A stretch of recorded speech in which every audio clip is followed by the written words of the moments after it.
Hello students, welcome to SIT classes. अगर इस channel में नए हो तो सब्सक्राइब टू दिस चैनल। यहाँ पर तुम सबके स्कूल और कंपटीशन एग्ज़ाम्स की प्रिपरेशन के लिए रिलेटेड तुम्हारा रेस्पेक्टिवली तुम्हारा जो लेक्चर वीडियोस हैं वो तुम्हारे यहाँ पे कॉन्स्टेंटली अपडेट होते रहता है। माय नेम इज़ शक्ति and I will be taking your classes here in this channel SIT classes.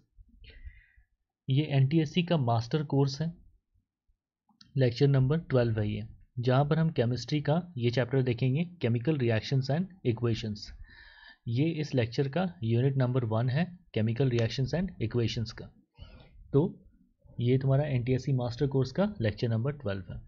इस लेक्चर के बेसिस में कुछ टेस्ट क्वेश्चंस प्रिपेयर किए गए हैं, जिनका लिंक तुम्हें डिस्क्रिप्शन बॉक्स में मिल जाएगा। तो इस लेक्चर के बेसिस में ये टेस्ट जो है इसे अपीयर करके तुम अपना conceptual understanding and theoretical knowledge जो है उसे चेक कर सकते हो। ओके, तो बिना ज़्यादा टाइम वेस्ट किए लेट्स स्टार्ट टुडेज लेक्चर। तो बेसिकली केमिकल रिएक्शन शुरू करने से पहले समझते हैं कि तुम्हारा फिजिकल चेंज क्या होता है। ठीक है, केमिकल रिएक्शन में तुम्हारा क्या होता है और उससे पहले तुम्हारा जो फिजिकल रिएक्शंस होते हैं उनमें तुम्हारे क्या होते हैं, तो ये चीज़ समझने की कोशिश करते हैं। तो जैसे तुम्हारा चेंजेस जो होते हैं वो तुम्हारा फिजिकल इन नेचर हो सकता है।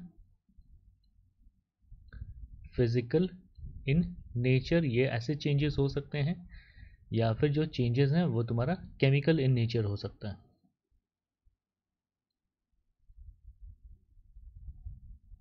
तो इस स्लाइड में पहले हम लोग देखेंगे जो फिजिकल नेचर जो है चेंजेस का, उसमें तुम्हारे क्या क्या होते हैं, और फिर आगे देखेंगे कि केमिकल चेंजेस जो होते हैं उसमें तुम्हारा नेचर में चेंजेस क्या क्या होता है। ओके, तो सबसे पहले देखते हैं जो तुम्हारा फिजिकल चेंजेस है। ठीक है, in this change the identity of a substance remains same. ठीक है, तो बेसिकली क्या है कि समझ लो आइस है। ठीक है, ये समझ लो आइस है। आइस से मेल्ट होकर के तुम्हारा क्या हुआ, वाटर हुआ, और वहाँ से ये क्या हुआ, इसको बॉईल कर दिया तो ये तुम्हारा बन गया स्टीम। ठीक है, तो बेसिकली क्या हो रहा है यहाँ पे, अपना जो स्टेट है, ठीक है, वो स्टेट चेंज कर रहा है, पर है तो वही चीज़, है तो पानी ही, है ना। कभी पानी फ्रीज हो गया, कभी पानी मेल्ट हो गया, कभी पानी बॉईल होकर गया स्टीम में कन्वर्ट हो गया। तो एसेंशियली ये जो तुम्हारा पानी का सब्सटेंस था, ठीक है, तो इसका आइडेंटिटी सेम रहा। ठीक है, बस हम क्या कर रहे हैं, इसका स्टेट चेंज करते जा रहे हैं। तो such type of changes is called physical changes.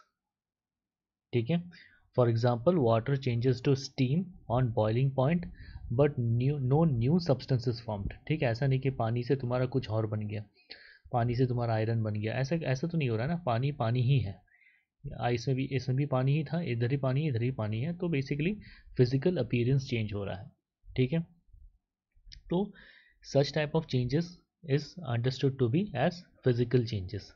But जब तुम्हारा केमिकली अगर कोई सब्सटेंस रिएक्ट कर रहा है तो ऐसे में केमिकली उसका नेचर चेंज होता है। ठीक है, तो ये चीज़ को आगे आने वाले स्लाइड्स में देखेंगे। तो चेंज इन फिजिकल प्रॉपर्टीज़ ये कैसे करके इंड्यूस कर सकते हैं, बाय मेल्टिंग, बाय बॉइलिंग और बाय कंडेंसेशन। ठीक है, ये तुम्हारे कुछ तरीके हैं to induce physical properties, to induce change in physical properties. ठीक है, to induce change in physical properties.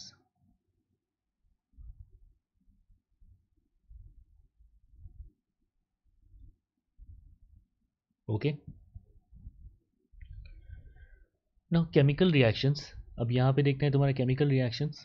तो ये तुम्हारा क्या है कि basically transformation of any chemical substance into a new chemical substance by making or breaking of bonds between different atoms is known as chemical reaction।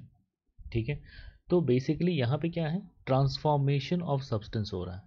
ठीक है, transformation of substance हो रहा है, और इस ट्रांसफॉर्मेशन के वजह से जो भी न्यू सब्सटेंस बनेगा उसका कुछ अलग प्रॉपर्टीज़ होंगे।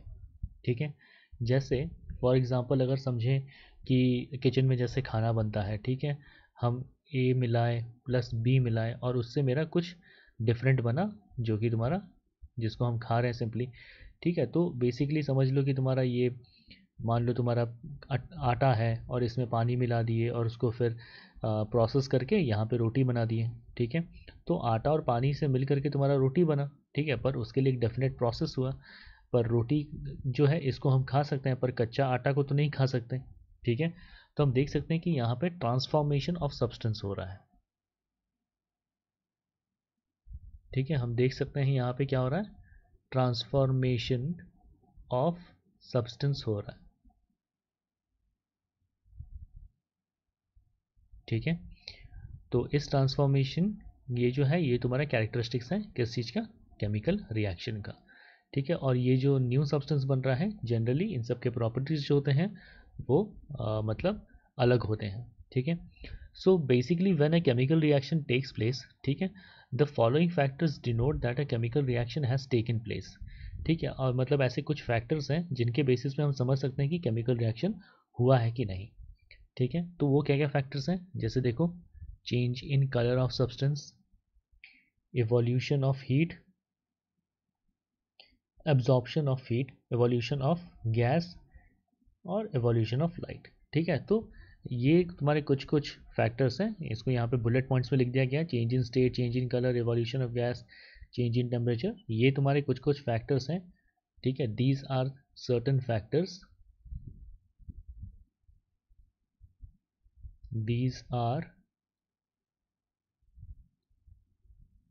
certain factors which indicate which indicate that a chemical reaction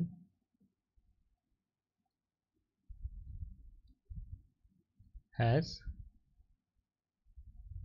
taken place। तो ऐसा नहीं कि इन सारे फैक्टर्स में कुछ ना कुछ चेंज आएगा। ठीक है, इनमें से किसी एक फैक्टर में चेंज होगा, जैसे या तो कलर चेंज होगा, या तो इवोल्यूशन ऑफ हीट, या एब्जॉर्प्शन ऑफ हीट, या evolution of light, evolution of gas.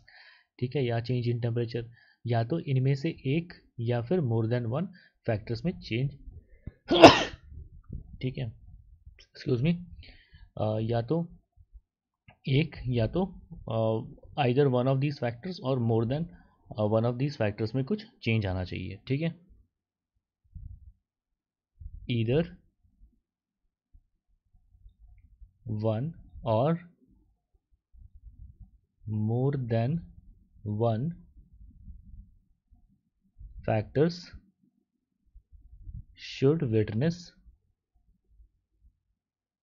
should witness change to identify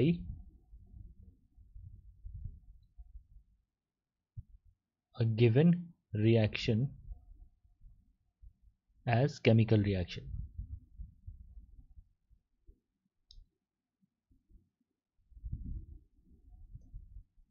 okay, तो आई गेस ये पॉइंट तुम्हारा क्लियर है। अगर कोई भी दिक्कत होता है तो feel free to ask me in the comment section.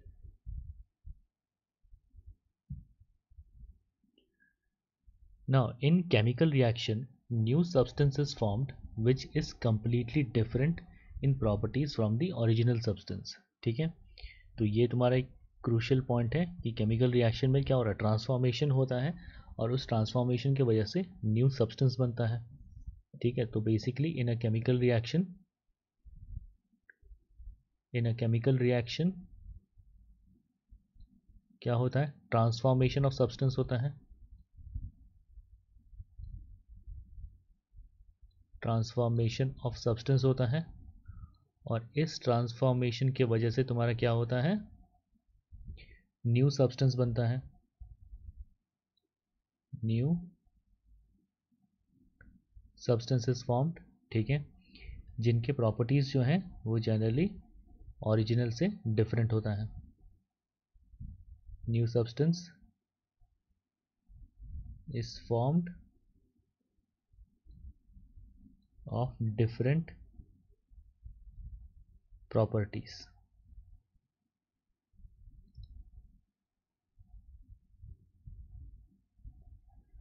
The burning of magnesium in air to form magnesium oxide is an example of chemical reaction. ठीक है, तो मैग्नीशियम एक एलिमेंट है और वो जब एयर में बर्न होता है, मतलब ऑक्सीजन के प्रेजेंस में बर्न होता है, तो वो क्या बनाता है, मैग्नीशियम ऑक्साइड बनाता है। मैग्नीशियम ऑक्साइड का प्रॉपर्टी जो है वो तुम्हारा मैग्नीशियम और ऑक्सीजन दोनों से डिफरेंट होता है। तो इसीलिए हम यहाँ पे कह सकते हैं कि यहाँ पे क्या हुआ, यहाँ पे chemical reaction has taken place. तो इस एक्सपेरिमेंट को कैसे कर सकते हैं, again not to be done at home, not to be done at home, ये तुम्हारा टीचर के प्रेजेंस में लैब में ही होना है। ठीक है, not to be done at home. Okay, तो बेसिकली मैग्नीशियम रिबन लेकर के और उसको फिर क्लीन करना पड़ता है by rubbing on the surface with sandpaper, और उसके बाद फिर उसको it we can hold it we using a pair of tongs. ठीक है, ये बेसिकली चिमटा होता है, तो उससे पकड़ करके और उसको फिर बर्नर के प्रेजेंस में बर्न करते हैं। ठीक है, बर्नर से बर्न करने के बाद फिर क्या होगा, जो मैग्नीशियम रिबन जो है इट स्टार्ट्स बर्निंग। ठीक है, विथ डैजलिंग वाइट फ्लेम, बहुत चमकीला होता है। ठीक है, और ऐसे करके जब तुम्हारा बर्न होता है तो बर्न होने के बाद hold the magnesium ribbon over watch glass so that magnesium oxide powder is formed and collects in the watch glass. तो ये जल करके, ठीक है, वाइट पाउडर बनाता है। ठीक है, तो that is your magnesium oxide powder.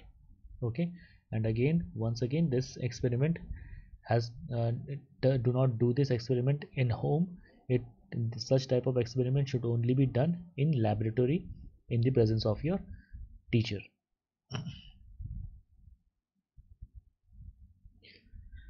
Now formation of precipitate, ठीक है, तो ये सारे जो हैं ये हमारे कुछ कुछ इफेक्ट्स हैं केमिकल रिएक्शन के होने के वजह से। केमिकल रिएक्शन के होने की वजह से तुम्हारा, जैसे तुम्हारे कुछ कुछ चेंजेस होते हैं। ठीक है, जैसे यहाँ पे तुम्हारे क्या हो रहा है, वाइट पाउडर फॉर्म हो रहा है या फिर इसका न्यू सब्सटेंस फॉर्म हो रहा है, ऐसे ही।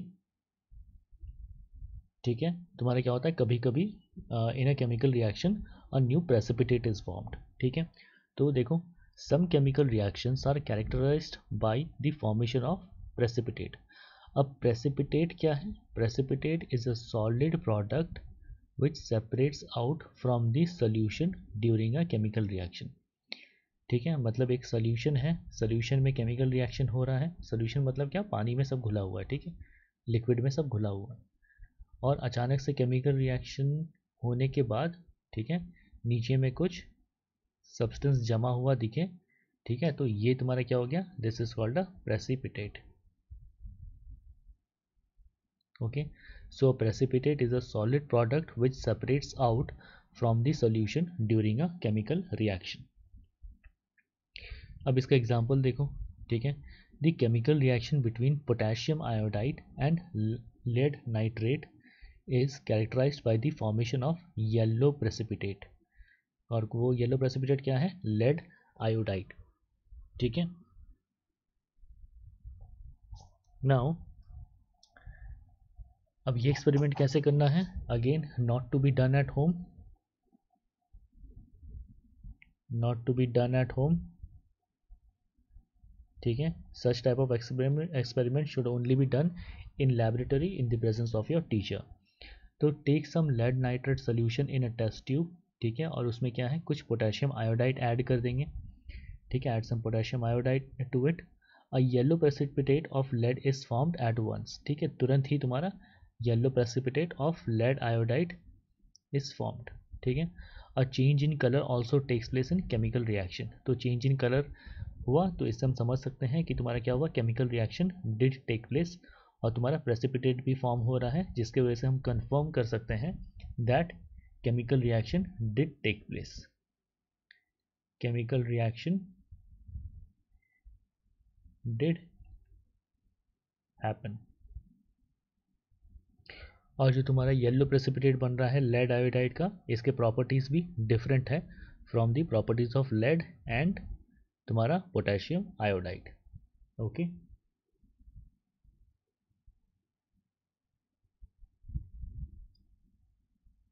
नाउ इवोल्यूशन ऑफ गैस, ठीक है, तो some chemical reactions are characterised by the evolution of gas, ठीक है। द केमिकल रिएक्शन बिटवीन, ठीक है, मतलब कुछ ऐसे रिएक्शंस हैं जिससे क्या होता है, गैस बाहर निकलती है, ठीक है, इट एक्सपेल्स गैस, ठीक है, और ये गैस कभी कभी बहुत हार्मफुल भी होती है, इसलिए ये जो तो such type of experiment should not to be done at home. It should only be done in your school laboratories in the presence of your teachers. The chemical reaction between zinc and dilute sulfuric acid is characterized by the evolution of hydrogen gas.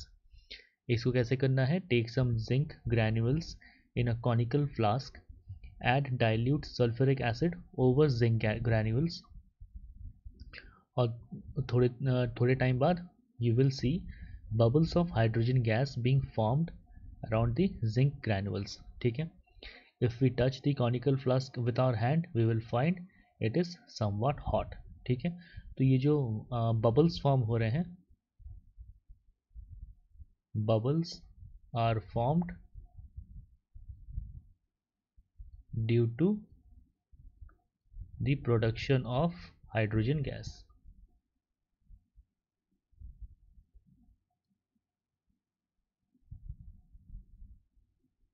Okay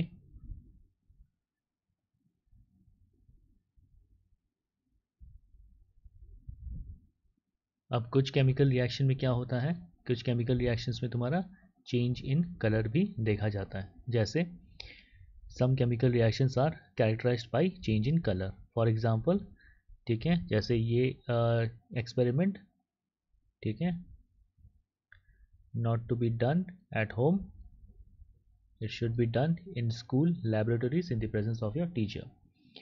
The chemical reaction between citric acid and purple colored potassium permanganate solution is characterized by change in color from purple to yellow, ठीक है। Potassium permanganate का जो तुम्हारा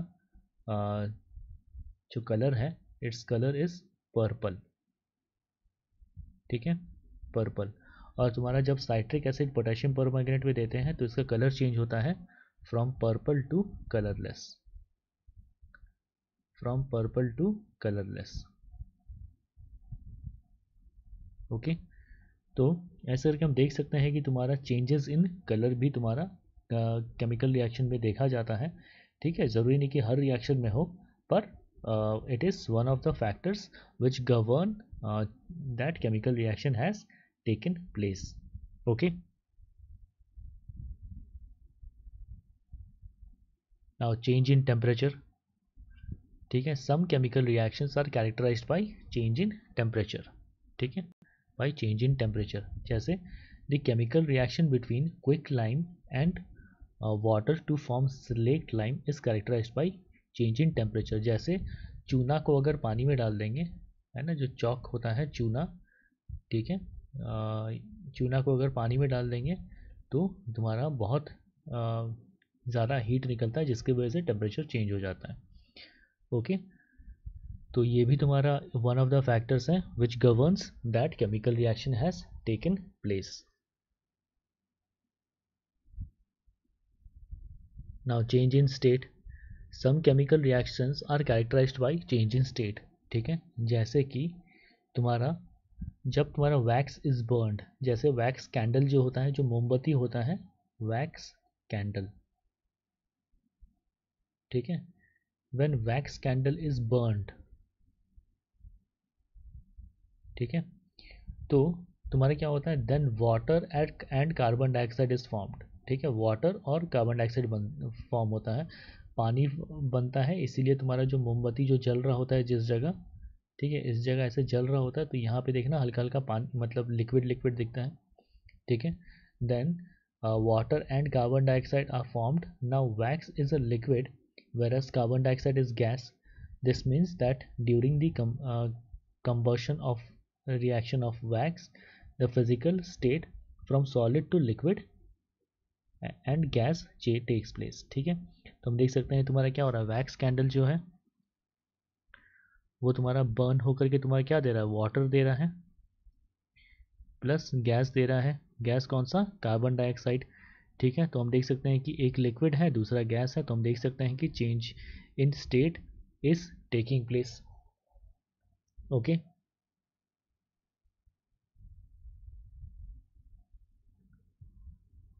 ना common observations in a chemical reaction, ठीक है। Common observation तुम्हारे chemical reaction में तुम्हारा यही है कि तुम्हारा या तो चेंज इन स्टेट होगा, या तो change in colour of substance होगा, या इवोल्यूशन ऑफ गैस, या change in temperature. These are some of the major factors, major factors which can be seen in a chemical reaction, in a chemical reaction. और भी बहुत सारे factors हैं, ठीक है, जो कि तुम्हारे केमिकल रिएक्शन में देखा जाता है, पर अभी के लिए इन सबको, मतलब सारे फैक्टर्स को नहीं देखेंगे, जो इम्पोर्टेंट है उन्हीं सबको हम देखेंगे, सीखेंगे और समझेंगे। ओके, अब देखते हैं, चलो some examples for chemical reaction, जैसे मैग्नीशियम प्लस ऑक्सीजन, ठीक है, in the presence of heat, in the presence of heat, ठीक है, मतलब इसको हीट करना पड़ेगा तब जाके तुम्हारा बनाएगा मैग्नीशियम ऑक्साइड।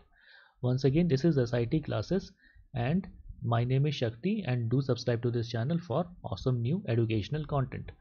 तो मैग्नीशियम प्लस ऑक्सीजन तुम्हारा क्या दे रहा है, मैग्नीशियम ऑक्साइड दे रहा है, और मैग्नीशियम ऑक्साइड की जो प्रॉपर्टीज़ हैं that is totally different from the properties of magnesium and oxygen.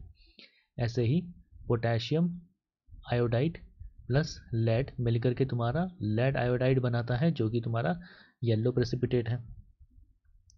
Zinc plus sulphuric acid तुम्हारा रिएक्ट करके बनाता है क्या, zinc sulphate and hydrogen gas, और ये गैस बनकर के क्या होता है, बाहर निकल जाता है। तो हम देख सकते हैं कि यहाँ पे ये जो तुम्हारे केमिकल रिएक्शंस है, इसको हमें वर्ड्स में लिखना पड़ रहा है। We are writing this in words, ठीक है। और वर्ड्स में लिखने के चलते में क्या हो रहा है, इट इज़ वेरी लेंदी, ठीक है, इट इज़ वेरी लेंदी, और लेंदी होने की वजह से तुम्हारा क्या है, बहुत ही ज़्यादा ये टाइम कंज्यूमिंग है, ठीक है। तो हमें यह सर कि लिटरली मैग्नीशियम मतलब पूरा मैग्नीशियम का स्पेलिंग लिखना पड़ रहा है, तो ऐसे में अगर बड़े बड़े केमिकल रिएक्शंस हो, है ना, उसको अगर बाई वर्ड्स अगर रिप्रेजेंट करने गए तो लेंदी तो हो रहा है, टाइम कंज्यूमिंग है, तो ऐसे में मिस्टेक्स भी हो सकता है ज़्यादा, ठीक है। तो इसीलिए इन केमिकल रिएक्शंस को वर्ड्स में लिखने की जगह हम लोग क्या करेंगे, इसको शॉर्ट फॉर्म में लिखने की कोशिश करेंगे, केमिकल रिएक्शंस को शॉर्ट फॉर्म में लिखने की कोशिश करेंगे। तो यहाँ पर आता है तुम्हारा केमिकल इक्वेशन, ठीक है। तो केमिकल इक्वेशन क्या है, that representation of chemical reaction by means of symbols of substances in the form of फॉर्मूले इज कॉल्ड केमिकल इक्वेशन, ठीक है। तो तुम्हारा जो भी केमिकल रिएक्शन हो रहा है, ठीक है, जो भी तुम्हारा केमिकल रिएक्शन हो, इसको क्या करेंगे, सिंबल्स से रिप्रेजेंट करेंगे, ठीक है, रिप्रेजेंट एज सिंबल्स, ठीक है। तो जो भी तुम्हारा ये जो केमिकल रिएक्शन को जब हम सिंबल से रिप्रेजेंट करेंगे, तो जो भी मेरा बनेगा that is your chemical equation, ठीक है। जैसे यहाँ पे H2 plus O2 gives H2O, H2 क्या है, ये तुम्हारा हाइड्रोजन का सिंबल है, ये हाइड्रोजन का है, ये तुम्हारा किसका, ये ऑक्सीजन का है, और ये तुम्हारा क्या हो गया, ये तुम्हारा हो गया वाटर का हो गया। ओके, तो ऐसे करके तुम्हारा एक केमिकल रिएक्शन को लिखा जाता है।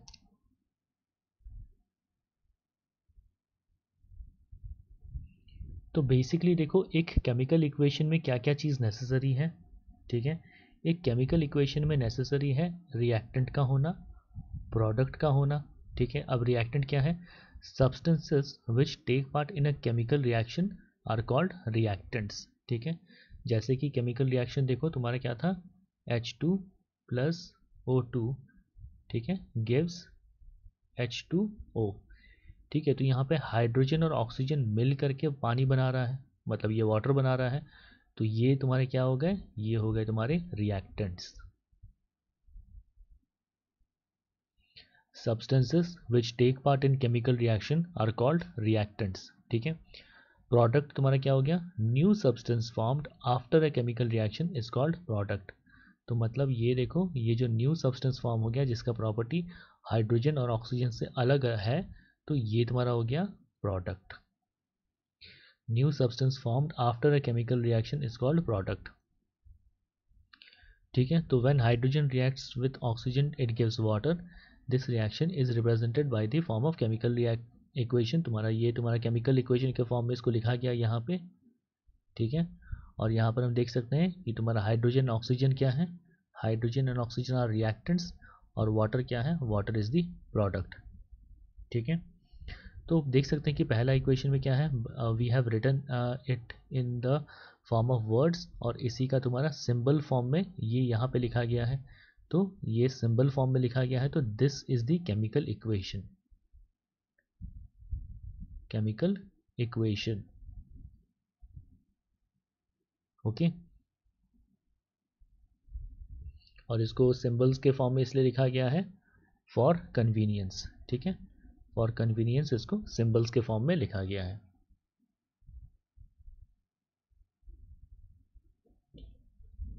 Now writing the state of chemical reactions. ठीक है, तो ऐसे में क्या है कि जो तुम्हारा स्टेट ऑफ सब्सटेंस है, ठीक है, in a chemical reaction you should also write the state of substance. ठीक है, in a chemical equation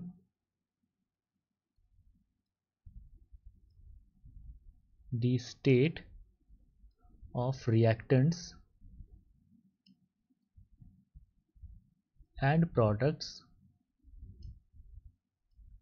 also needs to be mentioned.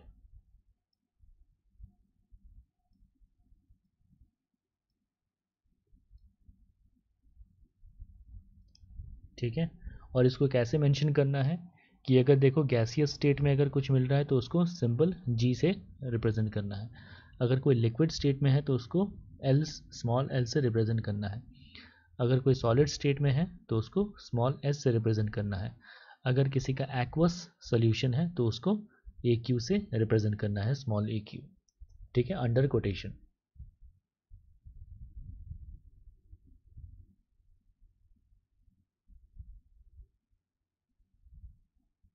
अब देखो जितने भी तुम्हारे केमिकल इक्वेशन है, ठीक है, it can be divided into two parts. एक है तुम्हारा केमिकल इक्वेशन जो तुम्हारा बैलेंस्ड है, और दूसरा है तुम्हारा अनबैलेंस्ड केमिकल इक्वेशन। ठीक है, ये बहुत ही इंपॉर्टेंट पॉइंट है, balanced chemical equation and unbalanced chemical equation. अब देखो बैलेंस्ड केमिकल इक्वेशन क्या होता है, that a balanced chemical equation has number of atoms of each element equal in number on both left and right sides of the reaction।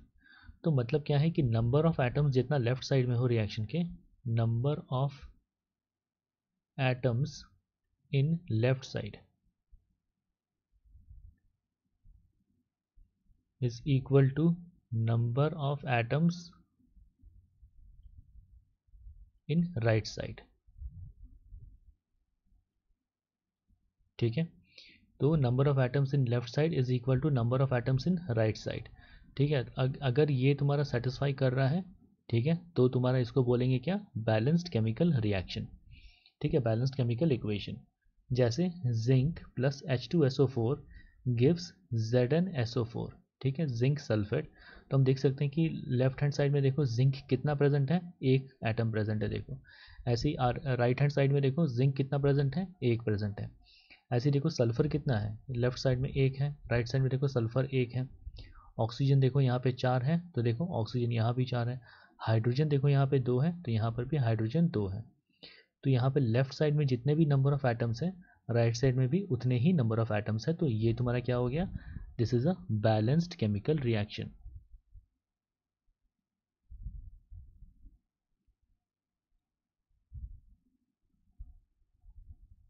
Balanced chemical reaction. ठीक है, और ऐसे ही तुम्हारा जो अनबैलेंस्ड केमिकल इक्वेशन होगा, ठीक है,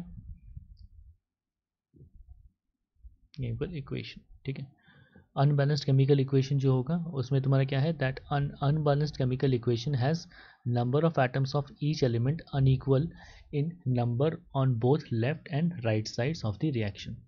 ठीक है, तो लेफ्ट साइड में जो तुम्हारे नंबर ऑफ एटम्स है, number of atoms in left side is unequal to number of atoms in right side.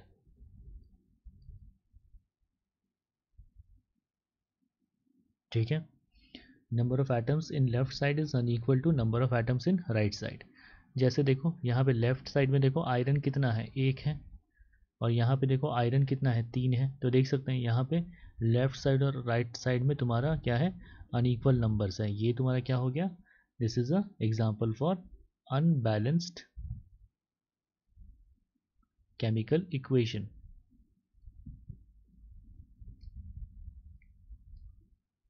Unbalanced chemical equation.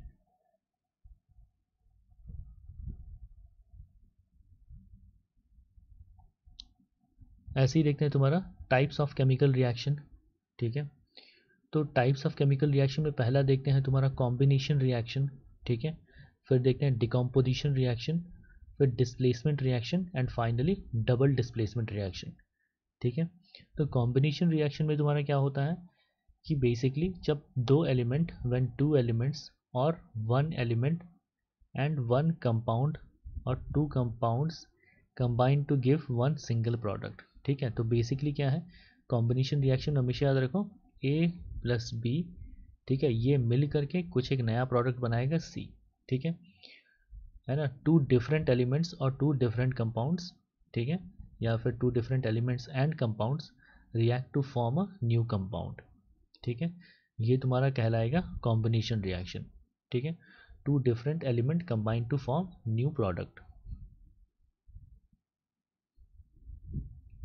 To different element slash compound react to form a new compound। ठीक है, ये तुम्हारा हो गया combination reaction के लिए। Okay, next तुम्हारा decomposition reaction के लिए देखें तो splitting of a compound into two और मोर सिंपल प्रोडक्ट्स। मतलब एक बड़ा कंपाउंड है ए और इससे स्प्लिट होकर के बी प्लस सी, ठीक है, ये सब छोटे छोटे प्रोडक्ट्स तुम्हारे बनते गए। तो ये तुम्हारा हो गया decomposition reaction, splitting of a compound. Okay, इसके बाद फिर आता है तुम्हारा डिस्प्लेसमेंट रिएक्शन। ठीक है, डिस्प्लेसमेंट में क्या है कि it takes place when a more reactive metal displaces a less reactive metal.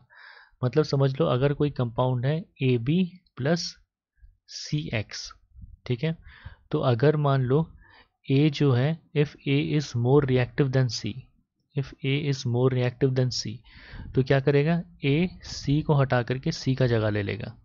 ठीक है, ए जो है सी का जगह ले लेगा, तो क्या हो जाएगा ए एक्स।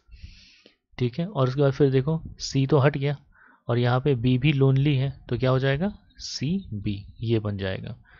ठीक है, तो such type of reaction is called a displacement reaction, जहाँ पे तुम्हारा क्या होता है कि बेसिकली पोजीशन इंटरचेंज हो रहा है, पोजीशन इंटरचेंज हो रहा है। ठीक है, और ये क्यों हो रहा है, because more reactive metal displaces a less reactive metal.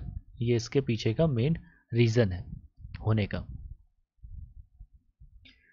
Double displacement reaction, ठीक है, तो double displacement reactions is basically that reaction in which ions are exchanged between two reactants forming new compounds। ठीक है, तो इसमें क्या है कि जैसे इस केस में, ठीक है, इस केस में तुम्हारा क्या था, ये तुम्हारा डबल डिस्प्लेसमेंट भी है एक तरीके से। तो क्या है, आयोन्स जो है मतलब जो चार्ज पार्टिकल्स हैं उनका एक्सचेंज हो करके तुम्हारा बिटवीन टू रिएक्टेंट्स एक्सचेंज होता है और तुम्हारा न्यू कंपाउंड फॉर्म होता है। तो इसको एग्जांपल से समझेंगे आगे आने वाले लेक्चर के स्लाइड्स में। ठीक है, इसी लेक्चर में देखेंगे ये डबल डिस्प्लेसमेंट के बारे में।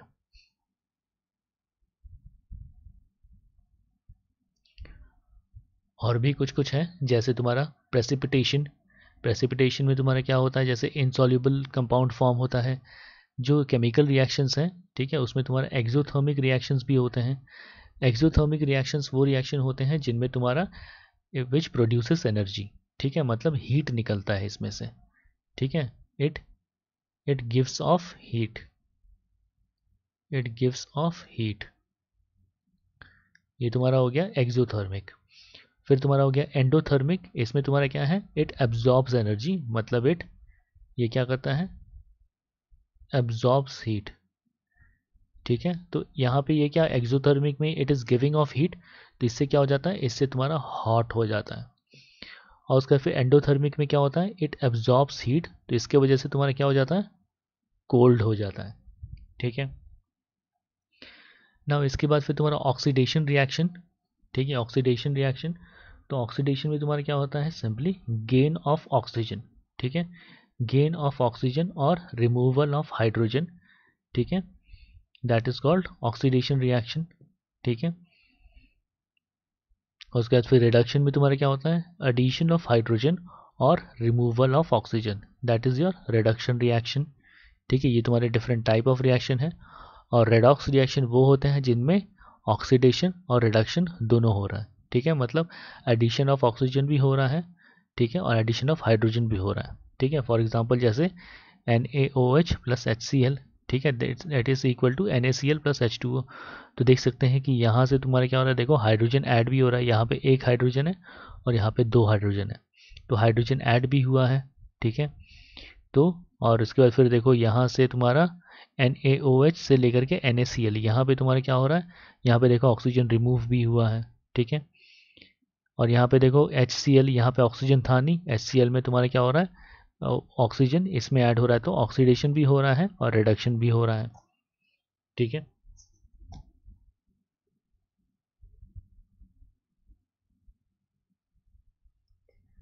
नाउ रस्टिंग, ठीक है, rusting is a chemical process जिसमें आयरन जो है वो तुम्हारा ऑक्सीजन और मॉइस्चर के साथ रिएक्ट करके तुम्हारा एक रेड सब्सटेंस फॉर्म करता है, which is generally called as rust, ठीक है।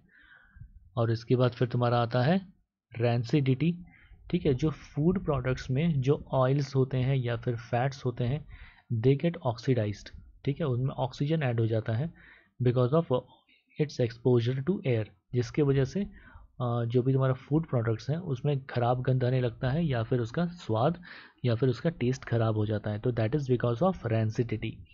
और रैंसिडिटी क्यों हो जाता है, because of oils and fats क्या हो जाता है, उनमें ऑक्सीडेशन हो जाता है, ठीक है। ऑक्सीडेशन क्यों होता है, because of exposure to air, of exposure to air, ठीक है। और इसके वजह से तुम्हारा क्या हो जाता है कि they taste and smell bad, okay. Corrosion जो है, metals are when attacked by oxygen and water, acids gases present in air changes its surface which is called corrosion, ठीक है। तो जो पुराने मेटल्स होते हैं उसको देखो, जो तुम्हारा बाहर ऐसे ही फेंका हुआ रहता है इधर उधर, तो विद टाइम क्या होता है, उसका मतलब टेक्सचर जो होता है, सरफेस जो होता है वो तुम्हारा अजीब सा दिखने लगता है ना, दानेदार या फिर अजीब सा कलर हो जाता है। तो वो इसलिए होता है बिकॉज मेटल्स जो है वो oxygen water acids gas in सब के साथ रिएक्ट करके इसके ऊपर में जो नया केमिकल फॉर्म होता है, तो that happens because of corrosion, ठीक है। ऐसे में कोरोजन जो है, कोरोजन से जो मेटल का नुकसान होता है बहुत, ओके।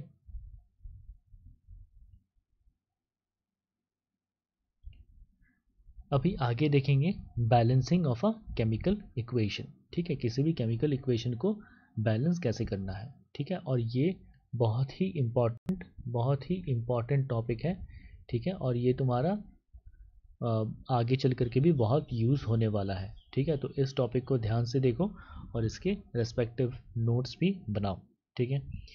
तो to balance any chemical equation we have to follow certain steps. पहले देख लो कि ये इक्वेशन बैलेंस्ड है कि अनबैलेंस्ड है। तो इसको चेक करने के लिए क्या करोगे, चेक करने के लिए क्या करोगे, नंबर ऑफ एटम्स काउंट करो, नंबर ऑफ एटम्स पहले काउंट करो, ठीक है। जैसे आयरन और ऐसे करके टेबल बना लो, देखो जैसे आयरन, हाइड्रोजन, ऑक्सीजन, ठीक है। तो यहाँ पे लिख लो आयरन, हाइड्रोजन, ऑक्सीजन, ठीक है। अब ये रिएक्टेंट साइड है, ये तुम्हारा रिएक्टेंट साइड है जो कि लेफ्ट साइड होता है, और ये तुम्हारा हो गया प्रोडक्ट साइड जो कि तुम्हारा राइट साइड होता है, ठीक है। तो रिएक्टेंट साइड में देखो आयरन कितने हैं, लिख लो यहाँ पे 1 है। उसके बाद देखो हाइड्रोजन, हाइड्रोजन कितना है, 2 है, तो इस तरफ लिख दो 2 है। ऑक्सीजन देखो यहाँ कितना दिख रहा है, 1 है, तो यहाँ पे लिख लो ऑक्सीजन 1 है। अब इसके बाद फिर प्रोडक्ट साइड में देखो आयरन यहाँ पे कितना दिख रहा है, देखो आयरन यहाँ पे 3 है, तो यहाँ पे 3 लिख लो। ऑक्सीजन देखो यहाँ पे कितना है, ऑक्सीजन 4 है, तो यहाँ पे 4 लिख लो। हाइड्रोजन देखो यहाँ पे 2 है, तो यहाँ पे हाइड्रोजन 2 लिख लो। अब देखो लेफ्ट साइड में या फिर रिएक्टेंट साइड में जो नंबर है, that is unequal to the number in product side, ठीक है। प्रोडक्ट साइड में जो नंबर है उसके अनइक्वल है, तो ऐसे में तुम्हारा ये रिएक्शन क्या हो गया, this reaction is an unbalanced chemical equation, ठीक है। This equation is an unbalanced chemical equation, और इसको बैलेंस करने का क्या तरीका है, ठीक है, to balance this chemical equation, ठीक है। हमारे पास एक ही तरीका है, और वो तरीका क्या है, दैट हमें कैसे भी करके रिएक्टेंट साइड में जो नंबर ऑफ एटम्स हैं that should be equal to product side में नंबर ऑफ एटम्स, ठीक है। Number of atoms in reactant side should be equal to number of atoms in product side, ठीक है। यही एक कैसे भी करके हमको यहाँ पे दोनों तरफ में इक्वल नंबर लाने हैं, तो ही जा करके तुम्हारा क्या होगा, ये तुम्हारा इक्वेशन जो है वो तुम्हारा बैलेंस होगा। तो सबसे पहला प्रोसेस क्या है, सबसे पहला प्रोसेस है right the number of atoms of elements present in reactant and product side, और इसका एक टेबल बना लो पहले। तो ये टेबल बन गया, तो ये तुम्हारा पहला स्टेप सक्सेसफुली हो गया। अब तुम्हारा नेक्स्ट स्टेप देखते हैं, ठीक है। नेक्स्ट स्टेप है तुम्हारा, देखो अब ये जो तुम्हारा टेबल बनाने के बाद, ये तो पहला स्टेप हो गया था। टेबल बनाने के बाद फिर क्या करना है, in the above equation number of elements of iron and oxygen are not equal on two side. तो इसमें पहले आइडेंटिफाई करना है कि कहाँ कहाँ अनइक्वल नंबर है, ठीक है। जैसे तुम्हारा ऑक्सीजन में देखो यहाँ पे अनइक्वल नंबर है, और आयरन में अनइक्वल नंबर है। अब इनको कैसे भी करके हमें इक्वल करना है। तो पहले क्या करेंगे, पहले ऑक्सीजन को कंसिडर करते हैं पहले, ठीक है। Let's take oxygen first. Now attack the side where there is less number of atoms of that particular element. तो देखो यहाँ पे क्या, यहाँ पे कम है, ठीक है। ऑक्सीजन का जो है लेफ्ट साइड में देखो कम प्रेजेंट है यहाँ पे, ठीक है। तो इस तरफ हम क्या करेंगे, यहाँ पे इसको अगर इंटू 4 कर दें, इसको अगर इंटू 4 कर दें, है ना, इस ऑक्सीजन को, तो तुम्हारा देखो 4 और 4 तुम्हारा सेम नंबर हो जाएगा, ठीक है। तो अब तुम्हारा जो लेफ्ट साइड में कम एटम प्रेजेंट है वहाँ पर समहाउ मैनिपुलेट करके उसको राइट साइड में जो नंबर है उसके इक्वल करना है, ठीक है। तो जैसे देखो यहाँ पे ऑक्सीजन वाला जो जहाँ पे जगह था वहाँ पर पूरे को इंटू 4 कर दिए, ठीक है। इस पूरे को इंटू 4 कर दिए क्योंकि ऑक्सीजन यहाँ पे अलोन नहीं है, ऑक्सीजन यहाँ पे वाटर के साथ है। तो 4 अगर हम ऑक्सीजन के साथ मल्टीप्लाई कर रहे हैं तो वो पूरे वाटर के साथ मल्टीप्लाई हो जाएगा। तो ऐसे में अब देख सकते हैं यहाँ पे ऑक्सीजन कितने हो गए, 4 हो गए, ठीक है। ऑक्सीजन 4 हो गए, तो लेफ्ट साइड में ऑक्सीजन 4 है, आयरन भी देखो आयरन तुम्हारा 1 है, आयरन 3 है। तो ऑक्सीजन यहाँ पे बैलेंस हो गया। पर देखो एक और प्रॉब्लम हो गया, प्रॉब्लम ये हो गया कि देखो अब यहाँ पे कितने ऑक्सीजन 4 है, यहाँ पे 4 ऑक्सीजन है, और यहाँ पर कितना 4 ऑक्सीजन है। अब यहाँ पे हाइड्रोजन देखो कितना है, यहाँ पे 8 हाइड्रोजन हो गया, और यहाँ पे हाइड्रोजन कितना है, यहाँ पे हाइड्रोजन 2 है, ठीक है। अब क्या करेंगे, यहाँ पे 4 मल्टीप्लाई करने की वजह से हाइड्रोजन के नंबर में चेंज हो गया। तो अब हाइड्रोजन को बैलेंस करने के लिए देखो यहाँ पे हाइड्रोजन को 4 से मल्टीप्लाई कर लिए। तो अब यहाँ पे देखो कितना हो गया, हाइड्रोजन देखो यहाँ पे कितना हो गया, हाइड्रोजन यहाँ पे हो गया 4 इंटू 2 8, और यहाँ पे हाइड्रोजन कितना था देखो, हाइड्रोजन था तुम्हारा 4 इंटू 2 8। और 4 इंटू ऑक्सीजन तुम्हारा क्या था, यहाँ पे ऑक्सीजन तुम्हारा 4 था, और ऑक्सीजन देखो यहाँ पे कितना था, ऑक्सीजन 4 था। तो अब देख सकते हैं मेरा यहाँ पे हाइड्रोजन यहाँ पे बैलेंस्ड है, ऑक्सीजन यहाँ पे बैलेंस्ड है। बस देखो तुम्हारा आयरन यहाँ पे 1 है, आयरन यहाँ पे 1 है, और आयरन देखो यहाँ पर 3 है। जो आयरन है वो तुम्हारा क्या है, iron is still unbalanced, iron is still unbalanced. तो अब क्या करना है, आयरन को बैलेंस करना है। तो आयरन देखो यहाँ पे 3 नंबर है और यहाँ पे आयरन 1 था, तो हम क्या किए, यहाँ पे इसको 3 से मल्टीप्लाई कर दिए। ठीक है, अब यहाँ पे देख सकते हैं कितना 3 आयरन प्रेजेंट है, और यहाँ पे देखो यहाँ पर भी 3 आयरन प्रेजेंट है। ठीक है, तो देखो यहाँ पर आयरन भी बैलेंस हो गया। हाइड्रोजन देखो यहाँ पे 8 प्रेजेंट है, ऑक्सीजन यहाँ पे कितना, ऑक्सीजन यहाँ पे 4 प्रेजेंट है। ऐसे ही देखो यहाँ पे भी हाइड्रोजन तुम्हारा 8 प्रेजेंट है, और ऑक्सीजन कितना, ऑक्सीजन तुम्हारे यहाँ पे 4 प्रेजेंट है। ठीक है, तो हम देख सकते हैं कि यहाँ पे देखो आयरन तुम्हारे 3, और देखो यहाँ पर भी 3, हाइड्रोजन देखो 8 और यहाँ पे 8। ठीक है, और ऑक्सीजन देखो रिएक्टेंट में 4, प्रोडक्ट में 4। तो हम देख सकते हैं कि ये तुम्हारा क्या हो गया, तुम्हारा number of atoms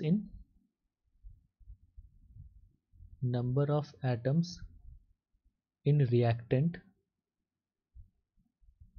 is equal to number of atoms in product। ठीक है, number of atoms in reactant is equal to number of atoms in product side. तो ये जो तुम्हारा final equation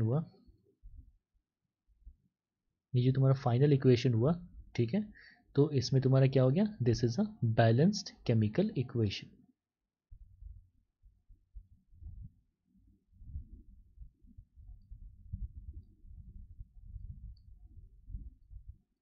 So this is the whole process. This is how you balance a given chemical equation.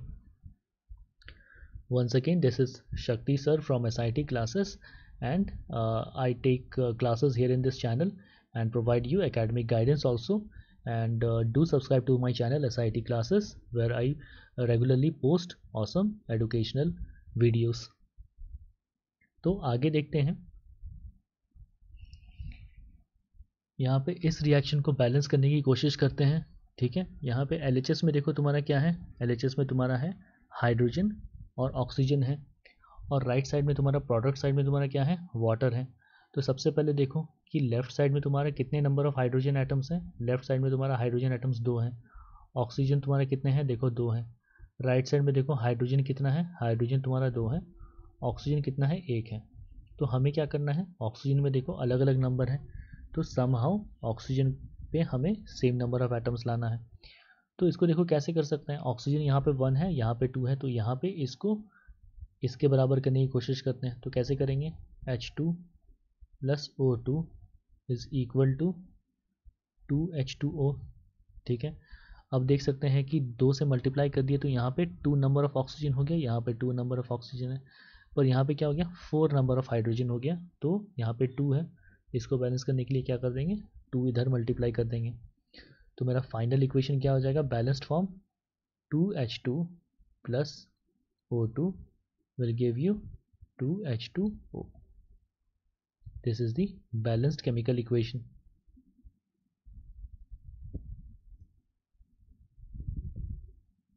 Balanced chemical equation.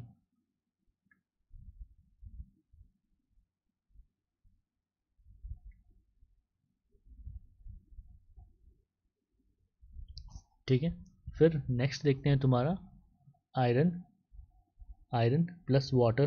ठीक है, तो iron plus water मिल करके तुम्हारा क्या देता है, Fe2O3। ठीक है, प्लस हाइड्रोजन। अब यहाँ पे देखो लेफ्ट साइड में सबसे पहले तुम्हारे नंबर ऑफ एटम्स काउंट करते हैं। आयरन कितना है, आयरन है तुम्हारा 1, हाइड्रोजन कितना है, हाइड्रोजन है तुम्हारा 2, ऑक्सीजन कितना है, ऑक्सीजन है तुम्हारा 1। राइट साइड में अगर देखें यहाँ पे, तो आयरन यहाँ पे कितना है, आयरन है तुम्हारा 2, ऑक्सीजन देखो कितना है यहाँ पे, ऑक्सीजन है 3, हाइड्रोजन तुम्हारा कितना है 2। तो हम देख सकते हैं कि तुम्हारा हाइड्रोजन का तो सेम नंबर है, ऑक्सीजन का देखो अलग नंबर है, और आयरन का देखो, आयरन के तुम्हारे अलग नंबर हैं। तो हमें आयरन और ऑक्सीजन को बैलेंस करना है, ठीक है। तो अब इसे बैलेंस करने के लिए सबसे पहले क्या करते हैं, सबसे पहले आयरन को बैलेंस करते हैं। तो आयरन देखो सबसे लीस्ट किधर है, लेफ्ट साइड है, तो लेफ्ट साइड में हमें मैनिपुलेट करके इसके नंबर को राइट साइड के नंबर के साथ मैच करना है, ठीक है। तो इक्वेशन लिख लेते हैं तुम्हारा Fe plus H2O gives Fe2O3 plus H2, ठीक है। तो अब देखो यहाँ पे 2 आयरन है और यहाँ पे 1 आयरन है, तो यहाँ पे क्या कर दो, 2 से मल्टीप्लाई कर दो। अब देखो यहाँ पे 2 आयरन हो गया और यहाँ पर 2 आयरन हो गया, ठीक है। अब ऑक्सीजन का देखते हैं, ऑक्सीजन यहाँ पे 1 है और यहाँ पर 3 है, ठीक है। तो यहाँ पे क्या कर दो, यहाँ पे अगर 3 मल्टीप्लाई कर दिए, यहाँ पर अगर 3 मल्टीप्लाई कर दिए तो देखो यहाँ पे ऑक्सीजन 3 हो गया और यहाँ पर ऑक्सीजन 3 है। पर देखो यहाँ पे हाइड्रोजन अब कितना हो गया, हाइड्रोजन अब 6 हो गया यहाँ पे, और हाइड्रोजन यहाँ पे 2 है। तो इसको बैलेंस करने के लिए यहाँ पे 3 कर दो, ठीक है। तो देखो 2Fe plus 3H2O gives Fe2O3 plus 3 hydrogen, ठीक है। This is the final balanced equation,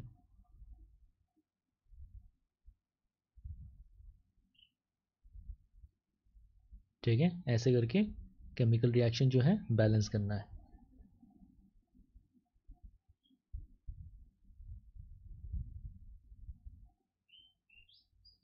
ये देखते हैं, carbon dioxide plus water in the presence of chlorophyll and sunlight gives glucose plus oxygen. Glucose का फॉर्मूला क्या है, C6H12O6, ठीक है। तो यहाँ पर अगर इसको बैलेंस करने जाएं, ठीक है, तो सबसे पहले नंबर काउंट करो। यहाँ पे कार्बन देखो कितना 1 है, ऑक्सीजन देखो यहाँ पे कितना, ऑक्सीजन यहाँ पे 2 है और ऑक्सीजन यहाँ पे 1 है, तो ऑक्सीजन हो गया 3। हाइड्रोजन देखो कितने हैं, हाइड्रोजन हो गया तुम्हारा 2। ऐसे ही देखो यहाँ पर कितना है, कार्बन, कार्बन है तुम्हारा 6, हाइड्रोजन है तुम्हारा 12, ठीक है।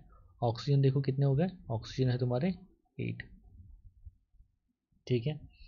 तो देखो यहाँ पे कार्बन, ऑक्सीजन, हाइड्रोजन तीनों के नंबर सेम नहीं है। कार्बन का देखो 1 है, यहाँ पे 6 है, ऑक्सीजन यहाँ पे 3 है, ऑक्सीजन यहाँ 8 है, हाइड्रोजन यहाँ 2 है और हाइड्रोजन यहाँ 12 है। तो ये तुम्हारा अनबैलेंस्ड इक्वेशन है जहाँ पे दोनों तरफ में सेम नंबर है ही नहीं किसी में भी। तो किसी एक से शुरू करते हैं, चलो पहले क्या करते हैं, कार्बन से शुरू करते हैं, ठीक है। तो इक्वेशन लिख लेते हैं पहले, that CO2 plus H2O gives glucose जो कि है तुम्हारा C6H12O6 प्लस ऑक्सीजन O2, ठीक है। ये केमिकल रिएक्शन जो है ये तुम्हारा प्लांट्स के अंदर होता है और इसी प्रोसेस की वजह से तुम्हारा प्लांट्स अपने लिए खाना बनाता है जो कि है तुम्हारा ग्लूकोज, और बदले में हमें क्या देता है, ऑक्सीजन देता है, ओके। तो कार्बन से शुरू करते हैं। देखो कार्बन यहाँ पे 1 है और यहाँ पर हमको 6 लाना है, तो क्या कर देंगे, यहाँ पे 6 से मल्टीप्लाई कर दिए। तो कार्बन को जब यहाँ पर हम 6 से मल्टीप्लाई कर दिए, ठीक है, तो हम देख सकते हैं ऑक्सीजन यहाँ पे कितना हो गया। देखो ऑक्सीजन अब तुम्हारा यहाँ पे हो जा रहा है 12 प्लस 1 13, और ऑक्सीजन देखो यहाँ पर कितना है, ऑक्सीजन है तुम्हारा 6 प्लस 2 8, ठीक है। तो अब इसको बैलेंस करने के लिए क्या करना पड़ेगा, ठीक है, ऐसा करते हैं, यहाँ पर ऑक्सीजन को 6 से मल्टीप्लाई कर देते हैं, ठीक है। तो क्या हो जाएगा, अब देखो यहाँ पे कितना हो जा रहा है ऑक्सीजन, 12 प्लस 6 18, अब यहाँ पे ऑक्सीजन कितना हो गया, 18 हो गया। और यहाँ पे क्या कर देते हैं, यहाँ पर भी इसको 6 से मल्टीप्लाई कर देते हैं, तो यहाँ पे कितना हो जाएगा ऑक्सीजन 12 प्लस 6 18, ठीक है। तो अब देखते हैं कि ऑक्सीजन जो है वो मेरा बैलेंस हो गया, ठीक है। अब बाकी सबको चेक कर लेते हैं। देखो हाइड्रोजन अब यहाँ पे कितना है, हाइड्रोजन हो गया तुम्हारा 12, यहाँ पे देखो RHS में हाइड्रोजन कितना है, हाइड्रोजन है तुम्हारा 12। अब कार्बन चेक करो, कार्बन देखो यहाँ पे कितना है, 6 है। यहाँ पे चेक करो कार्बन कितना है, कार्बन तुम्हारा यहाँ पे 6 है, ठीक है। तो जो मेरा फाइनल इक्वेशन हो गया that is equal to 6CO2 plus 6H2O gives C6H12 O6 plus 6 carbon dioxide.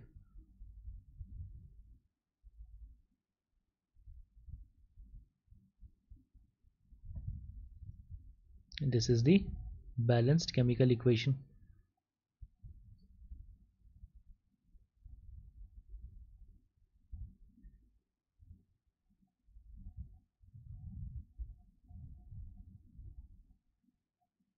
This is the balanced chemical equation.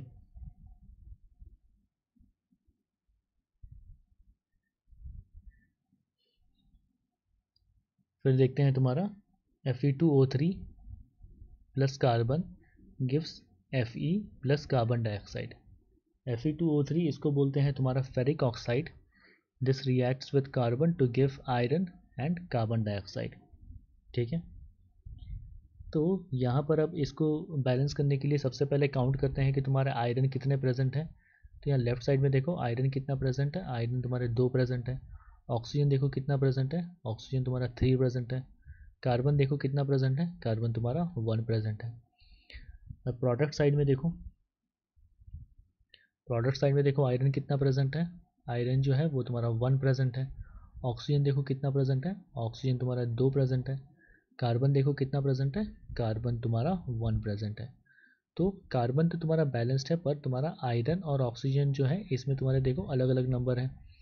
तो हमें क्या करना है, इनको बैलेंस करना है। तो क्या करते हैं, पहले चलो आयरन से शुरू करते हैं। तो आयरन का देखो लीस्ट नंबर किधर है, प्रोडक्ट साइड में, तो इस तरफ हमको मैनिपुलेट करना है। तो क्या करते हैं, चलो Fe2O3 plus carbon gives, equation लिख लो पूरा, आयरन प्लस कार्बन डाइऑक्साइड। तो राइट साइड में देखो यहाँ पे 1 है और यहाँ पे देखो कितना 2 है। तो हम क्या करते हैं, यहाँ पे 2 से मल्टीप्लाई कर देते हैं। तो अब देखो क्या हुआ, ठीक है, अब देखो क्या हुआ कि यहाँ पे तुम्हारा 2 आयरन हो गया, 2 आयरन हो गया। पर अब ऑक्सीजन को बैलेंस करने की कोशिश करते हैं, पर यहाँ पे ऑक्सीजन 3 है और यहाँ पे देखो ऑक्सीजन 2 है। तो इसको तो कैसे करके समहाउ तो बैलेंस करना पड़ेगा। ठीक है, तो इसको ऐसे कर सकते हैं, यहाँ पे 2 मल्टीप्लाई कर दिए और यहाँ पे 3 मल्टीप्लाई कर दिए। तो देखो अब यहाँ पे ऑक्सीजन कितना है, ऑक्सीजन यहाँ पे 6 है और यहाँ पर ऑक्सीजन 6 है। पर आयरन देखो क्या हुआ, आयरन देखो यहाँ पे आयरन तुम्हारा 4 है और यहाँ पे आयरन तुम्हारा चेंज हो गया, आयरन तुम्हारा 2 हो गया। अब देखो फिर से आयरन तुम्हारा अनबैलेंस्ड है। तो क्या कर दो, यहाँ पे 2 के जगह अगर इसको 4 से मल्टीप्लाई कर दें, तो अगर 2 के जगह इसको अगर यहाँ 4 से मल्टीप्लाई कर दें तो क्या हो गया, देखो आयरन तुम्हारा क्या हो गया, आयरन इज इक्वल टू 4 यहाँ पे हो गया टोटल नंबर। ठीक है, और देखो कार्बन डाइऑक्साइड में यहाँ पे 3 कार्बन हो गया, तो यहाँ पे क्या कर लो 3C कर दो। ठीक है, तो देख सकते हैं कि अब जो है ये तुम्हारा केमिकल रिएक्शन जो है पूरा कम्प्लीटली बैलेंस हो रहा है। 2Fe2O3 plus 3 carbon gives you 4 iron plus 3 carbon dioxide. ठीक है, तो ऐसे करके हमने क्या किया, यहाँ पे ये तुम्हारा अनबैलेंस्ड केमिकल इक्वेशन था, ये तुम्हारा इसी का बैलेंस्ड फॉर्म है। तो ये तुम्हारा हो गया बैलेंस्ड केमिकल इक्वेशन।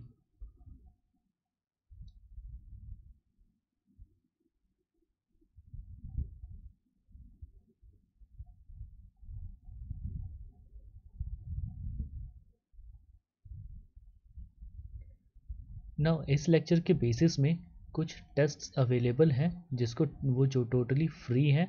ठीक है, इसको इस टेस्ट के बेसिस में जो भी तुम्हारे क्वेश्चंस डिज़ाइन किए गए हैं, ठीक है, वो तुम्हारे इस लेक्चर के बेसिस में डिज़ाइन किए गए हैं।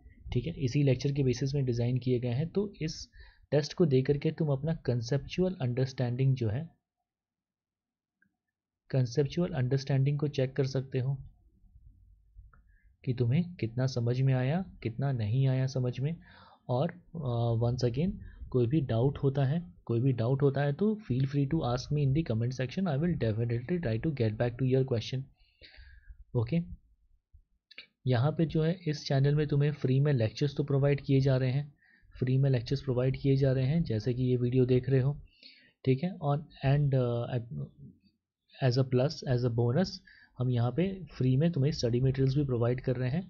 ये तुम्हारा फ्री में तुम्हारा ये रीडिंग मटेरियल्स हैं, है ना। वीडियो ऐसे करके देख करके सीखना समझना तो अच्छी बात है, वीडियो लेक्चर देख करके, पर फर्दर कंसेप्ट को और स्ट्रेंथन करने के लिए तुम्हारे रीडिंग मटेरियल्स भी चाहिए, बुक्स भी चाहिए, ठीक है। तो मेरा खुद का बनाया हुआ तुम्हारे ऐसे के कई सारे तुम्हारे से रीडिंग मटेरियल्स हैं जो कि फ्री में हम यहाँ स्टडी मटेरियल्स प्रोवाइड कर रहे हैं, और इन सब के लिंक्स जो हैं वो तुम्हारे डिस्क्रिप्शन बॉक्स में फ्रीली अवेलेबल है, ठीक है। तो इस लिंक में जा करके तुम ये स्टडी मटेरियल्स जो हैं उसको देख सकते हो, पढ़ सकते हो वहाँ से। फ्री में स्टडी नोट्स भी प्रोवाइड किए जा रहे हैं और इसके लिंक्स भी तुम्हारे डिस्क्रिप्शन बॉक्स में अवेलेबल है, ठीक है। और ये सब कुछ प्रोवाइड किया जा रहा है ताकि you can improve your academic performance, ठीक है। You can improve your academic performance, okay. And this is the goal for this channel, यही इस चैनल का गोल है, ठीक है, कि I am helping you to achieve your academic goal, तुम्हारा एकेडमिक परफॉर्मेंस को कंटिन्यूसली इम्प्रूव करके, ठीक है। एंड इसी वजह से do subscribe to this channel, do subscribe to this channel and also tell your friends about it,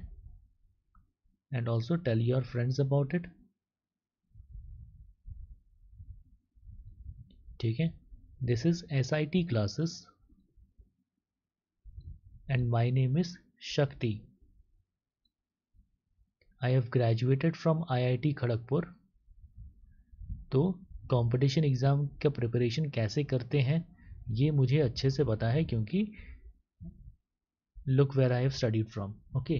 तो basically यहाँ पर मैं JEE क्लियर करके ही गया हूँ, तो बेसिकली यहाँ पर इस चैनल में मैं तुम्हारा complete academic guidance and academic performance को इम्प्रूव करने के लिए I will do my level best and update this lectures, tests and study materials and also study notes accordingly, so that if I could have cleared IIT JEE, then so can you, okay। तो this is the end for this lecture. Next lecture में तुम्हारा और भी detail में बाकी सारे concepts देखेंगे, सीखेंगे और समझेंगे, okay. Once again do subscribe to this channel, it really helps me a lot to help you guys out अगर तुम ये चैनल सब्सक्राइब करते हैं, and also tell your friends, definitely tell your friends about it, okay. Thank you class then.